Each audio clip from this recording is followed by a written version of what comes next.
So good morning. Good morning and welcome to the GSMA webinar. The topic today that we will be covering is action on transport emissions.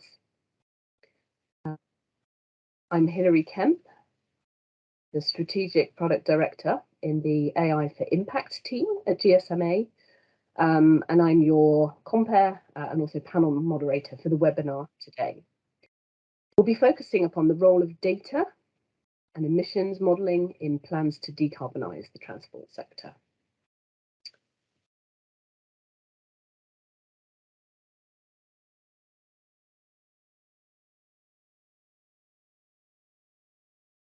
So, just moving to the agenda, what we'll be covering today, as well as this welcome, is we will have a couple of short sessions to set the scene on this topic. The first one from Dr. Charlie Harrison from GSMA, who will be introducing the AI for Impact initiative and explaining the role of data in transport planning and tackling vehicle emissions. Then we'll have two speakers from mobile operator STC, who will give a flavour of the climate-related work that network operators are committing to all around the globe. We'll follow that with a panel session involving a climate researcher specialising in transport systems from the Imperial College, Dr. Drew Pearce, and two data science experts with lots of experience in this space from Telefonica and Vodafone, Dr. Pedro de la Sanchez and Ashley Arendt.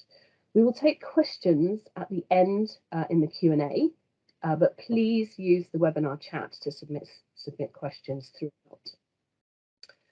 So first of all, I will hand over to Charlie Harrison, Dr. Charlie Harrison, who's a data scientist and who has worked with GSMA for a number of years, involved in the application of mobile network operators' data to a whole range of different social, economic, and environmental challenges.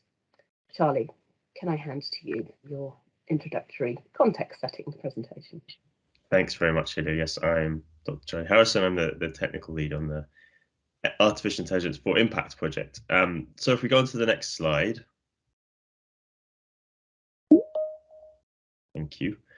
So I wanted to give a bit of background about the AI for Impact project. It's a GSMA project focused on the application of mobile phone data, artificial intelligence, technology, and also the resources that mobile operators have at their disposal for social good.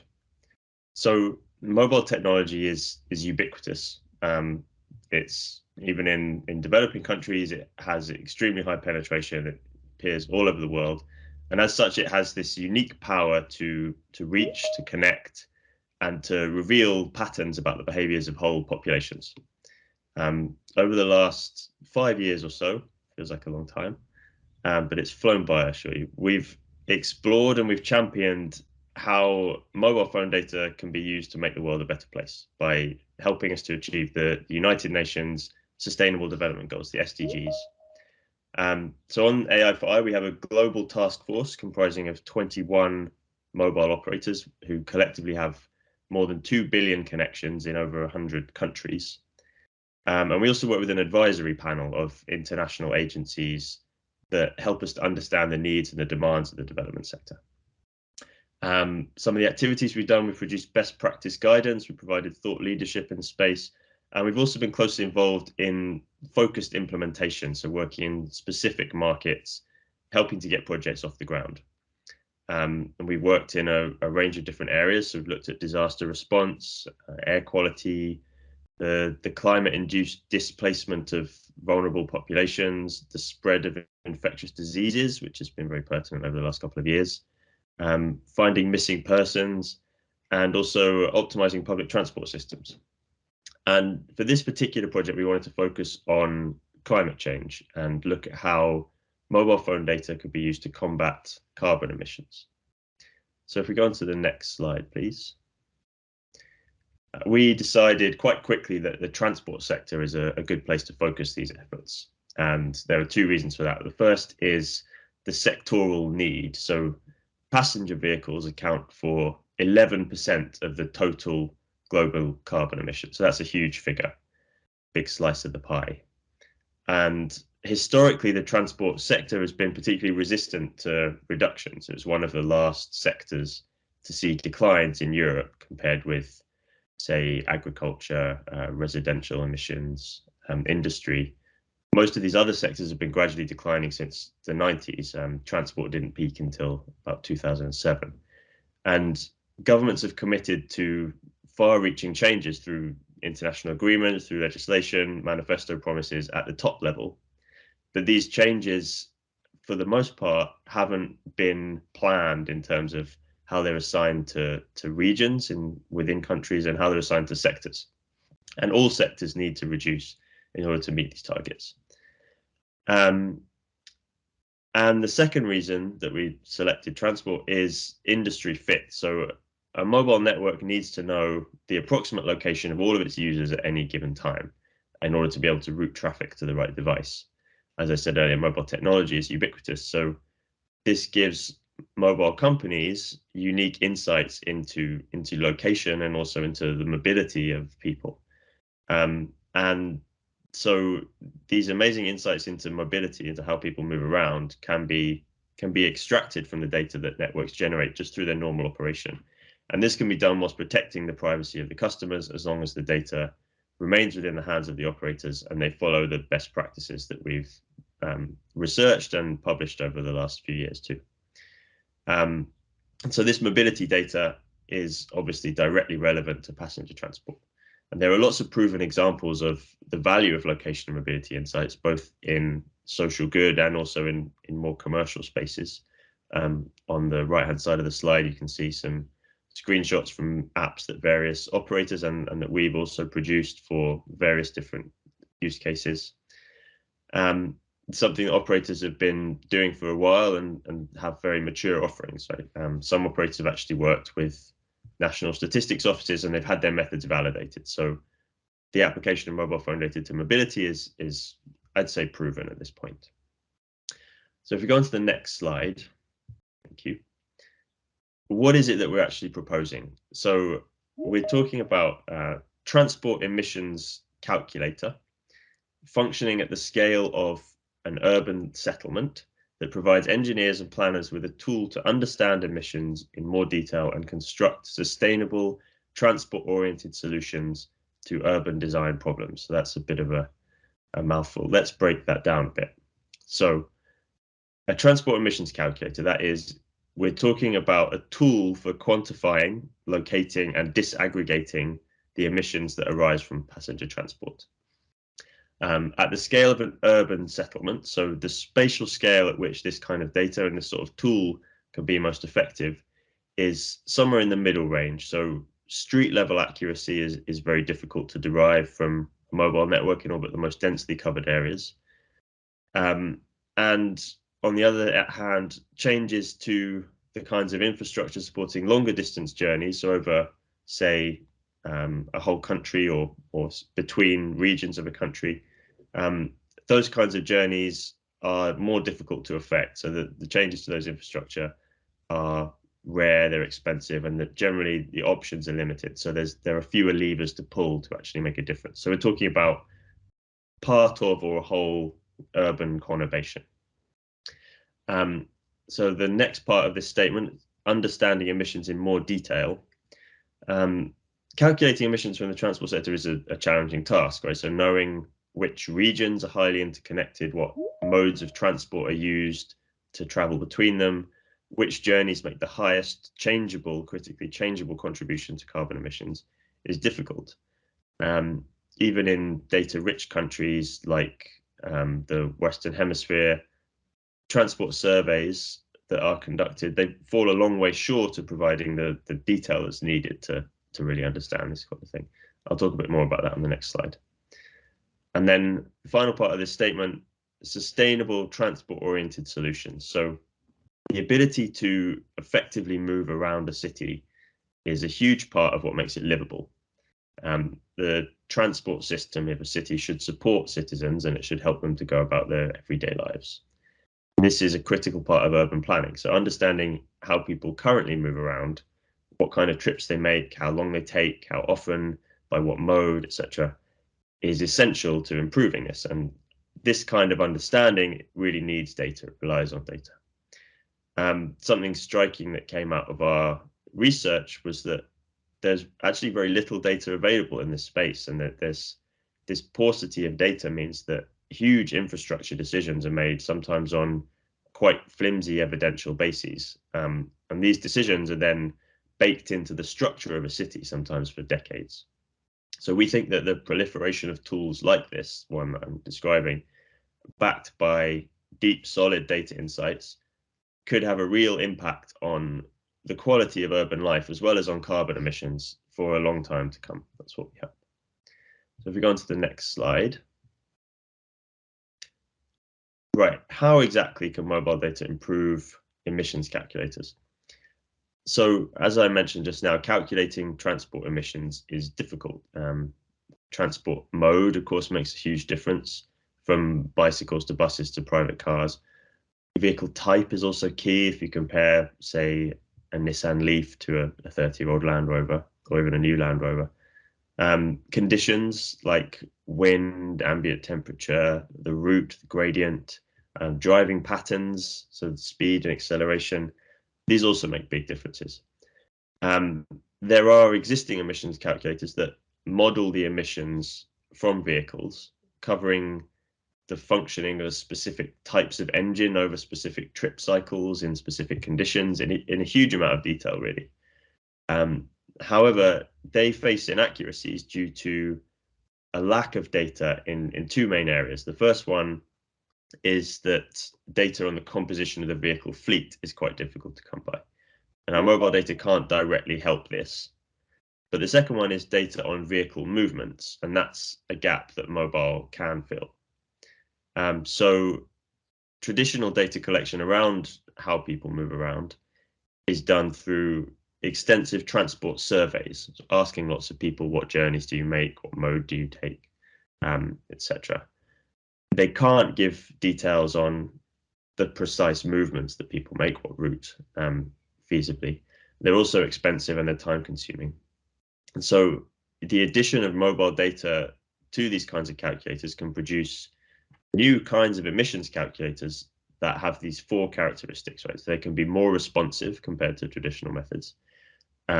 This is they reduce the latency between an event and the data being available that describes that event. The value of this particular characteristic is really nicely highlighted by shock events like COVID-19 lockdowns, where they precipitated an almost overnight change in how people moved around, and those results are still not really fully available in the transport surveys. Mobile data can also produce calculators that are more extensive.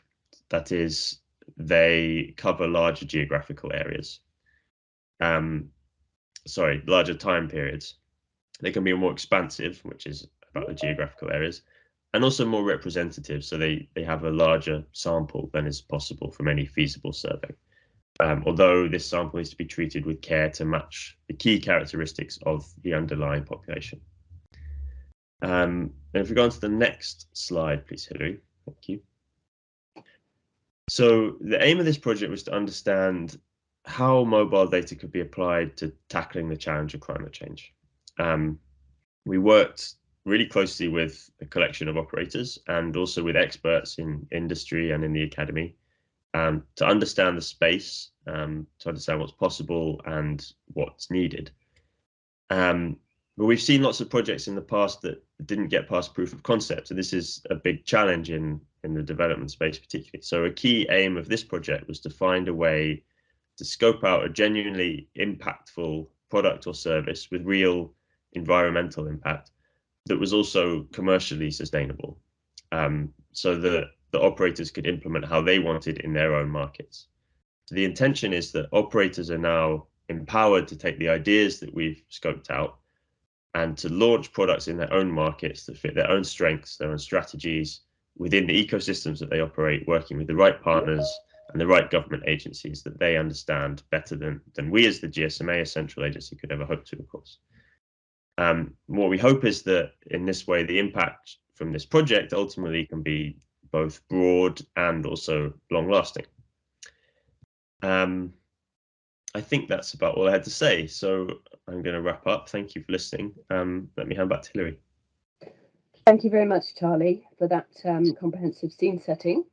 I'd now like to hand over to STC, a mobile operator, who are represented by two people. The first one is Majed Abu Abaid, who is the Sustainability Planning and Disclosure Director, who is going to talk a little bit about the kind of climate initiatives that mobile operators are adopting. Obviously, this is with reference to a particular operator, but very similar things are being adopted around the world. And then also Wejdan Altabaiti, who is a senior data scientist, who will talk a little bit then about the way that data analytics supports the monitoring and modeling of these kinds of programs of work. So if you wouldn't mind, I will move on to the first slide. And Majed, would you like to? Thank you, Hilary. Thank you so much, Hilary, and thank you also to the GSMA for giving us the opportunity to present STC's environmental responsibility mission and progress. So if we can go to the next slide, please. Starting from STC's environmental responsibility mission and objective to be a stewardship for the environment, we also committed and focused on minimizing our own direct emissions, environmental emissions and impacts, as well as the impact associated with our products and services using the power of connectivity as a mobile network operator.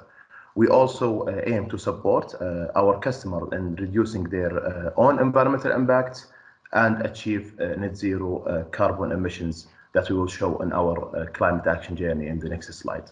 So in order to translate this ultimate goal and mission into a more practical way, STC has made some significant climate commitments back in 2019 onwards, started by the GSMA climate policy, which is an industry specialized commitment. As part of this policy commitment, we aim to disclose, and we committed to disclose our own GHG emissions, setting a pathway to net zero and having a 2030 target aligned to a net zero by 2050.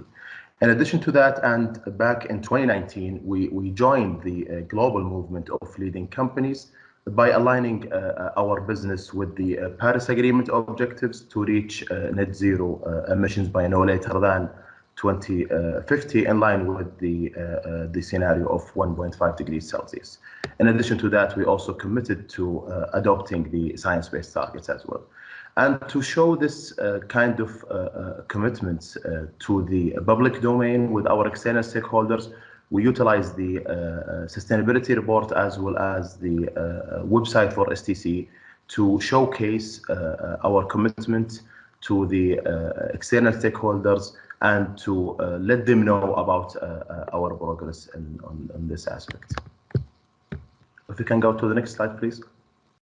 So in order to shed light more on our climate action journey, the journey started in 2019 by submitting the first carbon disclosure project for the company. At the same year, we have committed and signed the climate pledge, as I show on the previous slide. On 2020, actually, we start by working on our carbon inventory, accounting of STC's carbon emissions due to all scopes, and set a baseline year for 2030 and 2050 targets. And we chosen the baseline year, which is 2019.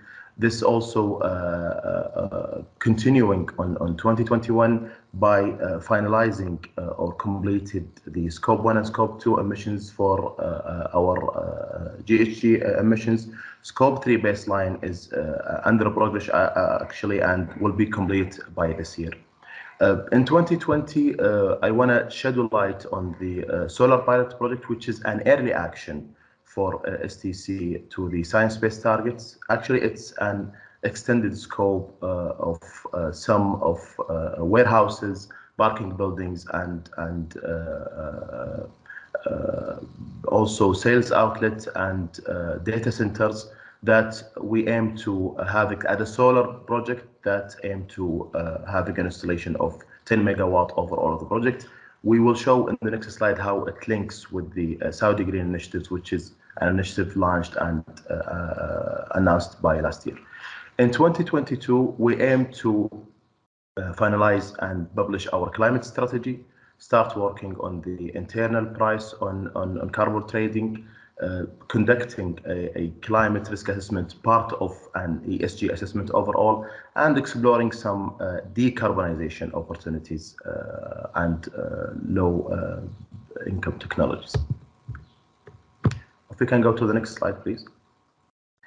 The solar pilot project, as I said in the previous slide, it's an early action for STC to adopting science-based targets. So the project started the negotiations in 2020, and we actually first signed the first renewable energy pilot projects that conduct for 18 sites across KSA, our operations in KSA. Actually, the project aims to install a solar photovoltaic network within the infrastructure of our organization with an aim to reduce the carbon dioxide emissions by 191,000 tons for a 20-year lifetime. It focuses on 8 data centers, 4 warehouses, and 5 parking buildings in the main complex of the company and in other warehouses around the kingdom. Actually, the project is a solar project. It's a pilot one. It falls actually under the Saudi Green Initiatives, as I highlighted in the previous slide. The Green and Saudi Green Initiatives announced and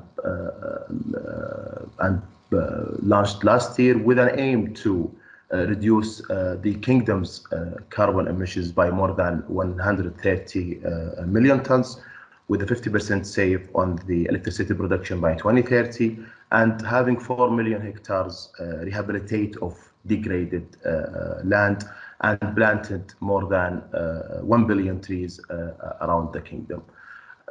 So this is actually a brief about what STCs having on to response to the climate change, which is a global serious issue that we want to face it together, and with our collaboration with international and national rating and government entities as well.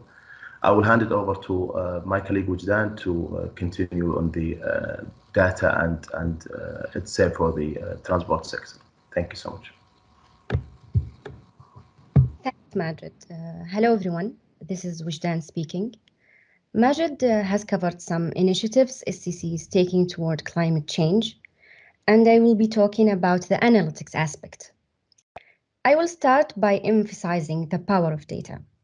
Powerful data equals powerful infrastructure. And with more than 900 billion data points being generated daily in SCC, many profound decisions could be driven. Usually, data insights are used to make decisions on marketing campaigns, strategy building, customer experience, and so on. However, using data and analytics could serve way beyond that for a greater cause. With more than 17,000 cell sites, in addition to cells on the wheels that support main towers during major events and seasons, we could provide good insight that can be utilized by the transport sector to take a strategic-wise decision that should contribute to control the greenhouse gas emission that cause climate change.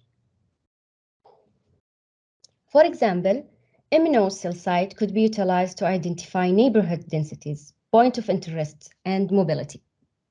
The first example is about neighborhood densities, which could be estimated by knowing the traffic the cell sites are receiving during a predefined hours. That would definitely help in urban and city planning, which will directly impact road and transport planning. Secondly, point of interest such as major events or business areas, which could be identified by knowing the traffic the cell sites are getting during the day within business hours. This would support better decision-making for business expansion and also for events planning. And that would respectively affect the transport sector by reducing the traffic in some areas and redirect the crowd to new areas. The last example is mobility. Determining the most utilized roads, street, and peak hours will significantly impact decision-making for transport and mobility. For example, in fleet control management, transport activities could be reduced and improved by bundling shipments for both load balancing and reducing vehicles on the street. Also, transport activities could be improved by predicting the mobility patterns and recommend more fluent paths. Another beneficiary would be public transportation, which will be empowered if mobility and data insight were used to plan the bus stop location and paths that should be taken. These were some ideas that suggest utilizing MNO's data to contribute in controlling the greenhouse gas emission for the transport sector. And I'm sure that by the end of this webinar, we will have more insightful ideas hearing the other speakers. Thank you very much for that, Wijdan, and Majed as well. So some examples of things that are happening within one particular mobile operator, but again, are reflective of the kind of journey and the analytics activity that's taking place in many operators around the world. And we will now move on to our next section, which is bringing together a panel of people who've been involved in the work that we've described earlier, or Charlie's described earlier, about transport emissions. And we'll hold a little bit of a deeper dive into this subject area. So the three participants are going to be Dr. Drew Pearce from Imperial College, who's been working very closely on work related to the Grantham Institute for Climate Change and Environment. Dr. Pedro de Alarcon Sanchez, who's a senior data scientist at Telefonica, and Ashley Arendt, who is a data scientist who works within the Vodafone group. First of all, I'll turn to Drew, and I'd like to ask you, Drew, about the importance of data in giving us an understanding of the drivers of emissions from transport. And particularly, could you explain about some of the research that you've done and the role that data and modelling play in it, please? Absolutely. I wanted to start with a slight technical point, which I think leads on to why data in this sector is so needed. And that's that when we decided collectively about how to account for carbon emissions, decisions were made about which activities end up in which sectors, and obviously counting happens on a national basis. And so what that means for transport is a couple of things. It means that most of our data sources occur at the national level. International travel is known a little because of you need to pass through borders. Those things that Charlie was talking about in terms of those subnational borders, it's not always clear when someone moves across a subnational border, across a city boundary, how we account for those emissions, which authority is responsible for those emissions in terms of correcting them. And so that's where we really need data at the subnational level in these regional sectors. And then the other thing I want to highlight is that the transport sector is as complex as human society. So if you could put the next slide up for me. What ends up happening, what transport ends up happening, particularly in the passenger side of transport, which has so many different people making individual decisions, is a product of different drivers and demand. So one of the big key ones is what the built environment looks like. Is my shop 2 minutes away or 10 minutes away? Economic, how much do the different transport modes cost and to the individual? And then what sort of infrastructure is there? Is there a bus? Those sort of things. And what ends up being accounted for as transport emissions in those pie charts that Charlie showed earlier are largely just what happens in the sector in the middle here, the actual tailpipe emissions of your vehicle. And that doesn't necessarily account for the fact that it's happening, that behavior is generating emissions elsewhere. You've had to produce the car, you've had to produce the road, and that's because of the way the accounting system works. That might be counted in a different budget. And the reason that was done largely is because if you had any technical innovation, that would affect that sector. If I developed a new type of asphalt that was less emissions, then that would bring down that side, or similarly with car manufacturer. But what we're increasingly finding, and what I found with this recent work, is that behavior change is really key, and part of that is data that crosses these sectoral classical definitions.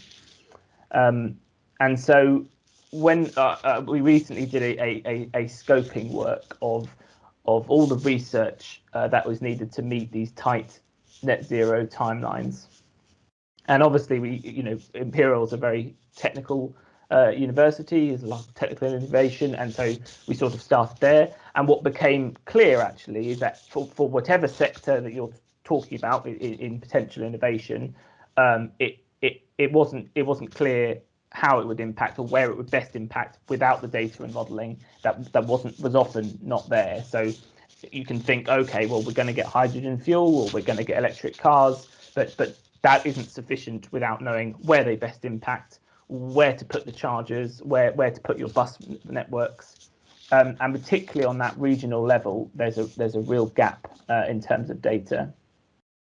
And on that subject, so knowing that we have some recent work that's in publication, in review now, but about a regional city, and looking at what is a sufficient pathway for them to meet their climate obligations. And what we see is quite substantive modal shifts required from cars, even in the case of heavy electrification, onto active and public transport. And the reason I think that's important, particularly for this data and modelling side, is that these are sort of unprecedented, and certainly in recent times, these are types of trips that are regularly not done by those modes. So we hear, you should cycle more or whatever in the public sphere quite a bit. It's a bit of a cliche, but actually the practicalities for the stakeholders, for the people designing these networks, are quite wide-reaching, and they need data and modelling support in order to do that. What encourages people to do those trips, taking the dog to the vet, which traditionally they're using their car? How do we manage? How do we control those networks so that they can do those in other ways? And that's where this data, particularly from mobile data, is important. What we don't have is time. We don't have time to waste, and so these traditional data sources are slow, methodical, but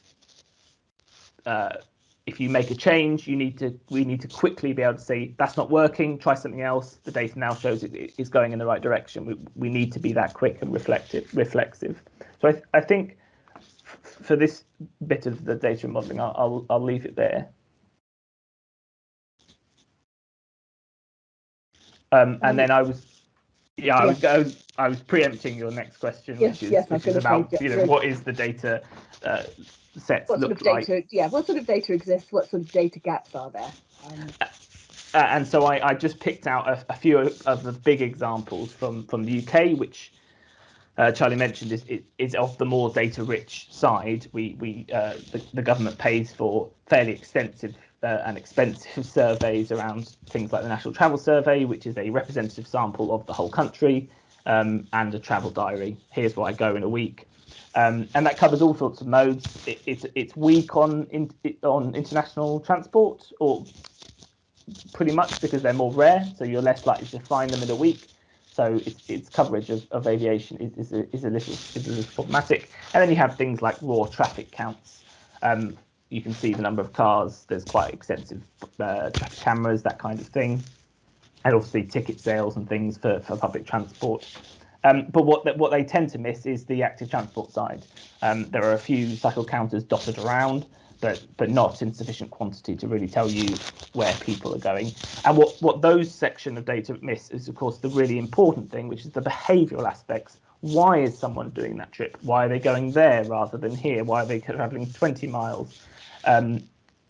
why are they doing it on that mode? What is the purpose of the trip? Do they need to carry a fridge with them on that trip? And those are all the stuff that you really need to know if you're designing interventions to move those onto more sustainable modes. And then there's also the sensors, which is incredibly extensive, but it's very limited for transport. So it asks one question about how do you travel to work and where do you work and where do you live. That's it. And obviously, one of the things that we now know more recently is that biases towards types of individuals. Our commute trip is at most twice a day, there and back. And our trips to the shops, our trips to drop children at nursery, all those trips are happening, and we have no really information from the census about that. It's also every decade. But even at the most the most quick released data, which is quarterly for traffic counts, although the government has access to that more quickly, they don't tell us the behavioural aspects that we need to know. It's not person-centred. It's often aggregated at national levels, or at best when it's representative of a region. That's not necessarily this particular region that you're in. So you might get general things about how people travel in a certain type of area. But if you wanted to know, here's a road and we're about to change the infrastructure, how does it look? And the monitoring for those sort of interventions can be very poor. And so it's very slow to respond to these quick happening events like the COVID pandemic. And what we saw was that some mobile related companies like Google and Apple were able to very quickly put in things about how people's behaviors were changing, how more regularly they were going to the shops or not. And I think that's where this is key when we're designing these interventions to meet our targets. Is what we need, this fast data. Thank you very much, Drew. That's a really good insight into the why data is needed, and also some of the gaps that exist at the moment, and how mobile networks and the data that's available through those could actually fit that picture. And I'd now like to go on to bring in Pedro, Dr. Pedro de Alarcón Sanchez, who is from Telefonica, from the Big Data for Social Good team there, and has a lot of experience in using data for a whole range of different challenges, but those include transport. So I'd like to ask Pedro if you could explain a little bit about the way that data and AI work has been done in Telefonica, particularly with respect to the transport sector. Yep. Hi, everyone. Thank you, Hilary. Hello, all.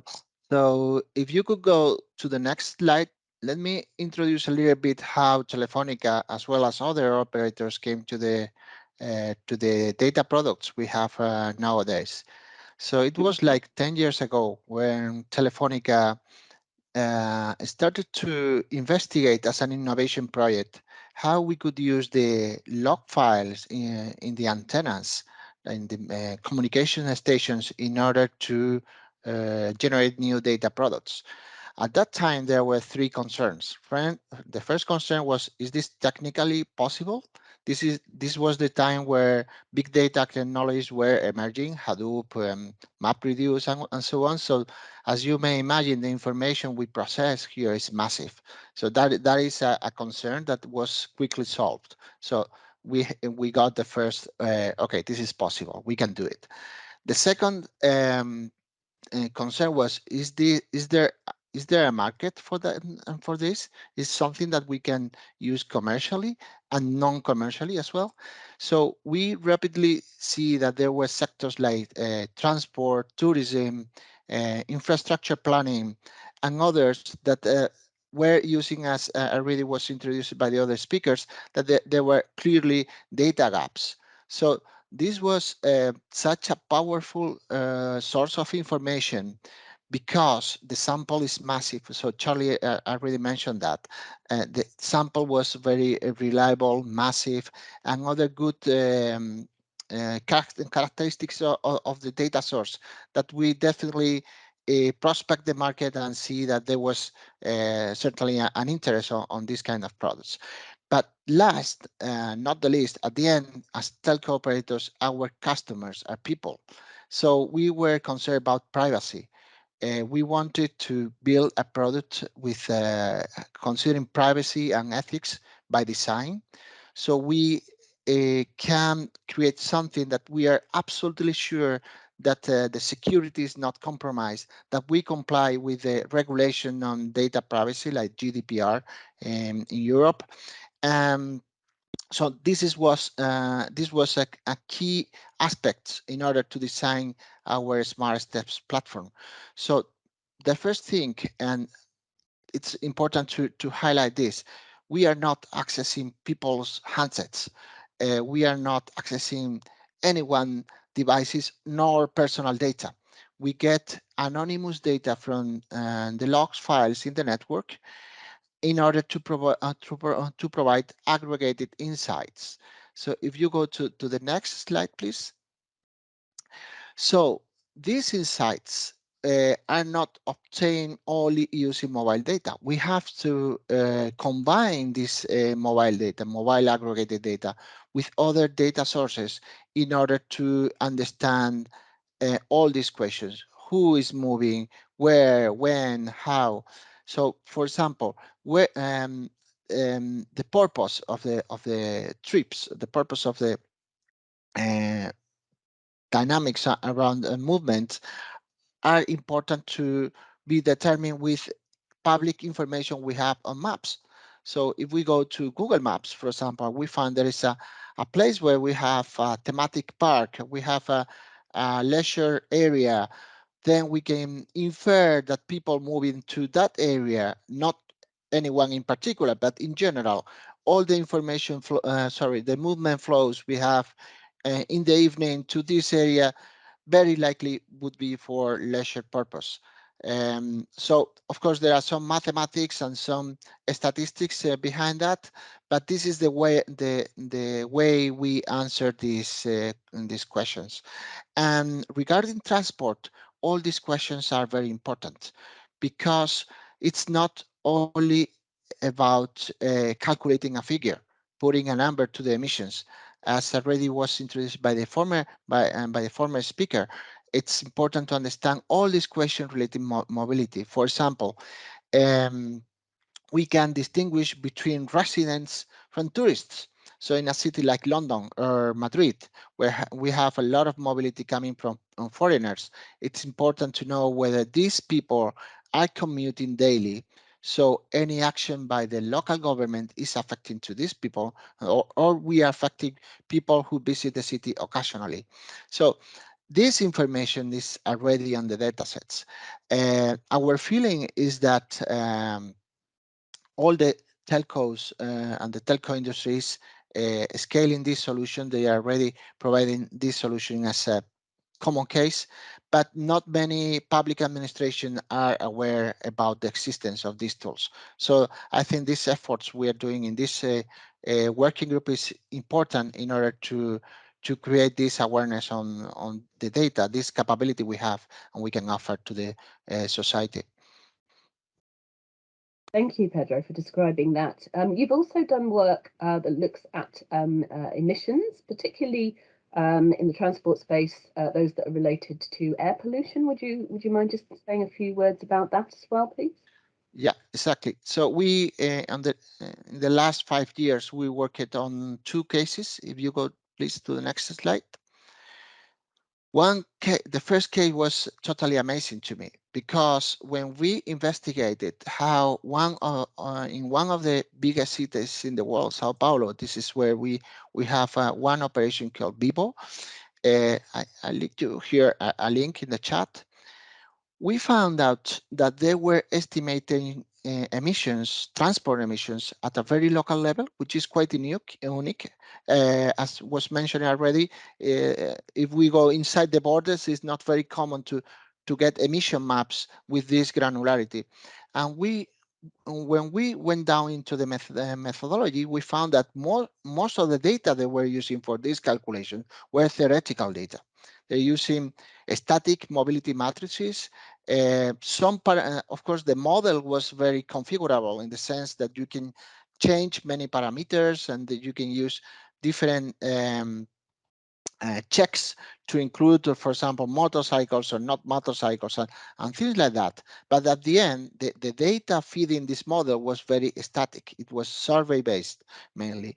So what we did is to create in the same map, in the same grid, our data matrix, our mobility matrix. And we were amazed because the correlation was almost perfect. I mean, we found an incredible correlation between how people move and how this map was created, which is a validation of hey, we have some data that could be useful in order to estimate emissions in other cities, for example. So I think this is important within the GCMA to promote this kind of work because we can share the learnings between us and see whether we can extrapolate this case from Sao Paulo to other cities in the world. And the second case was to use artificial intelligence machine learning in order to forecast air quality. We could use, of course, and we use for weather predictions and also other information that are provided by the city. For example, the historical data coming from fixed air quality monitoring station. So all this together, we along with mobility data, we built a machine learning forecasting algorithm in order to understand what is happening in the next 24 or 48 hours. And the precision was quite good. We got a precision around 91, 92%, depending on the day. And this is important for planning because sometimes, for example, in the city of Madrid, there are some alerts when the pollution is very high and they close the center, the downtown, and many people are prevented to access to the downtown, and they complain about that because they don't have enough time to schedule the same, how to go to work, what type of transport to use. So in this way, we anticipate this decision with 48 hours, so citizens have some time to plan for what to do with their transport. Yeah, these are the two main cases. In the GSMA website, you can find more information about the two cases. Yes, thank you for that link, Pedro, there to the toolkit that we've produced that combines these and some other case studies as well. Thank you very much for those fascinating insights and examples. I'll now go to Ashley Arendt, who's a data scientist at Vodafone, who's been working in both commercial and also social good use cases. And has particularly been investigating some of the contribution of mobile data to emissions calculations. So actually, I'm going to combine two questions together to you now to just give us a little bit of a flavour of the kind of data analytics work that Vodafone do, particularly the kind of ways that it's made accessible through products, but particularly to pull up the findings, some of the key things that you've looked at that relate to greenhouse gas emissions and some of the calculators that exist and the way that data plays into it. Yeah, sure. Thanks for the introduction. I won't spend too long on the kind of Vodafone Analytics product because I think it's very similar to what Pedro was talking about. Essentially, the journey of Vodafone in terms of using mobility data started with a malaria project. I'm going to drop a link, but essentially we were using anonymized aggregated data in Mozambique to try and identify sources and sinks of malaria. So it's quite a cool use case and was used by the Bill and Melinda Gates Foundation. But I think that kind of was the start of the journey for using and building this product, which essentially is used to visualize flows of people and can be used as a number of different applications. So like retail, real estate, logistics. But for example, with urban planners, you can see kind of peak traffic patterns, and can be used to optimize public transport manage infrastructure. So there's some cases where that's been done already, but yeah, that's the kind of thing it can be used for.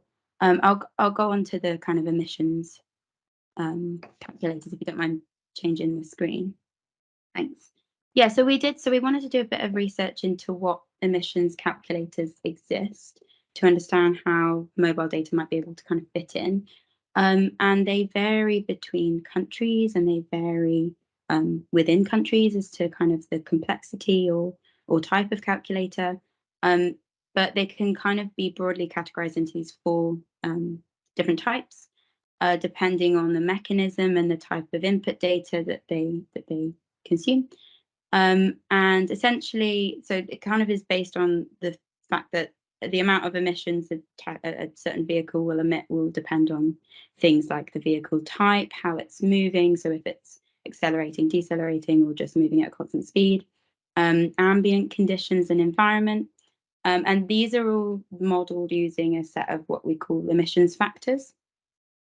And so that's kind of what all of these different models are based upon, but they use them slightly differently. So the first one is this distance model, where the kind of total emissions are calculated based on vehicle kilometers. So you're just inputting the total distance that each specific vehicle type has traveled. So each vehicle type might have a different kind of emissions factor. An example of this, the greenhouse gas protocol, which is a set of like Excel-based calculators. And then kind of increasing in complexity, we've got average speed models, where basically these emissions factors are a function of your traveling speed. So in that case, you're inputting the speed and the distance for each of these different vehicle types. Examples include COPPER, which is a European-based emissions calculator, MFAC and ETF. And then you've got these traffic situations models, which instead kind of the input is more what the situation is. If you're like on a motorway or you're constantly kind of stopping and starting, and your actual input is how far you're traveling in each of those different traffic situations. And an example is HBEFA.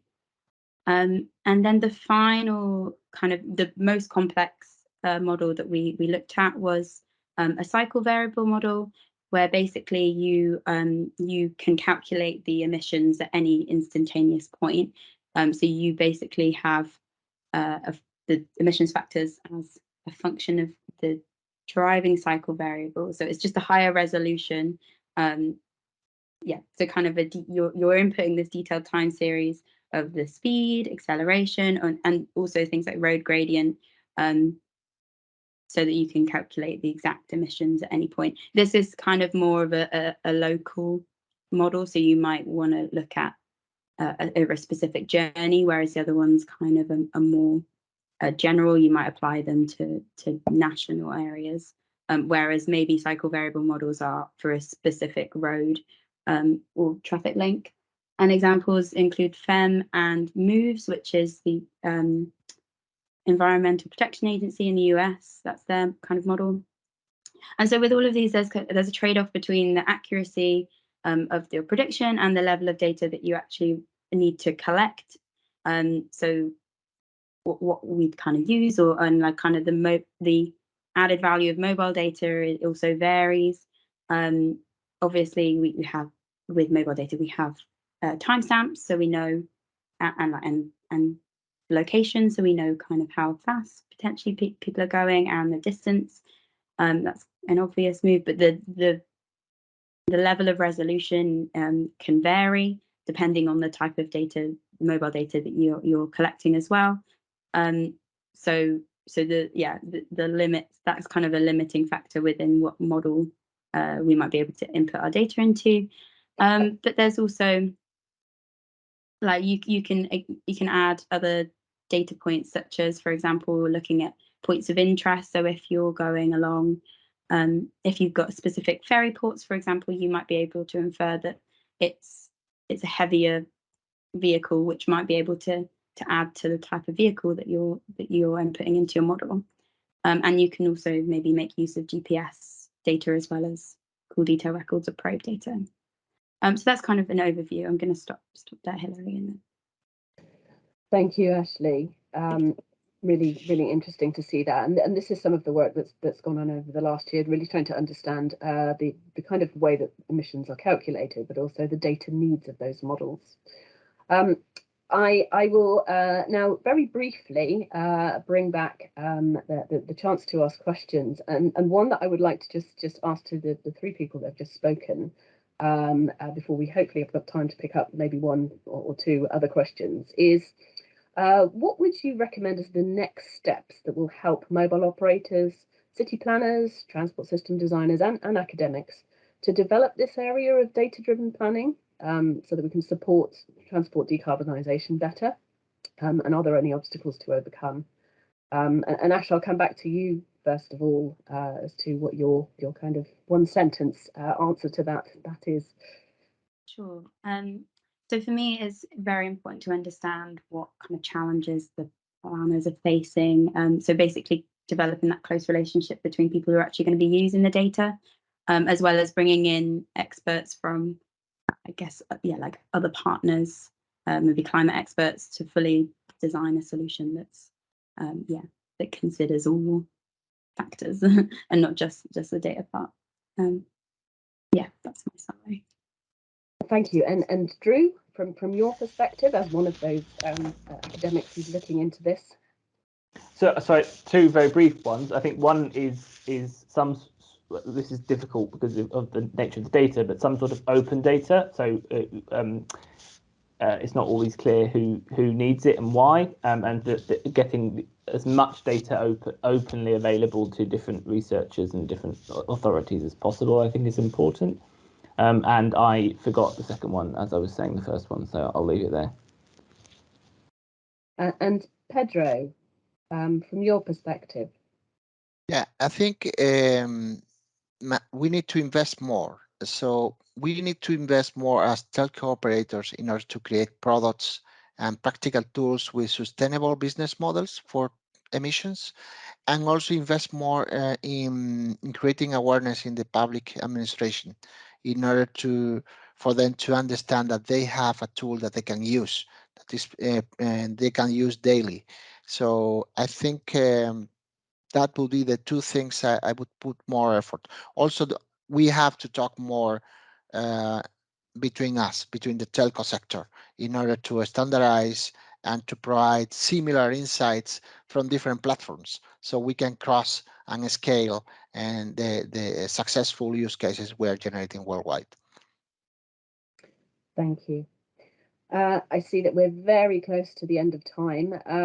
Have you got time for one quick question? Charlie, are there any that look like they could fit that bill? Hi there. Sorry, I think perhaps the quickest one to answer would be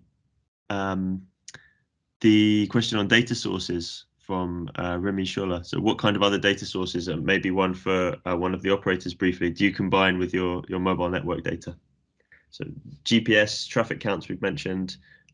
What else gets pulled into the platforms that you guys built? I can start for I know for the Vodafone Analytics product, it kind of depends on the use case, but for those ones, it will be things like gender, what you call them, like demographics, basically, to understand. It depends on the use case, but I mean, I'm thinking specifically. Obviously, we haven't done any of this kind of emissions modeling, but other data would be, like you're saying, the kind of vehicle fleet composition, other the survey data to act as like a ground truth, and like environment data, things like temperature, weather. I don't know if that's helpful. Maybe Pedro has more, but yeah, we have similar integration. We use a lot of weather and data integration, administrative records in order to understand the fleet composition. GPS data is always useful, but more for validating the insights and the mobility assets rather than bringing new information. And at this point, I think it's very important that we develop APIs in our platforms, so we can make different systems to talk to each other without the human intervention. So it's sometimes a barrier is to extract data from different sources manually and put it in your model. So it's an obstacle for replication. So I think using data integrations with APIs is very important in order to scale these solutions.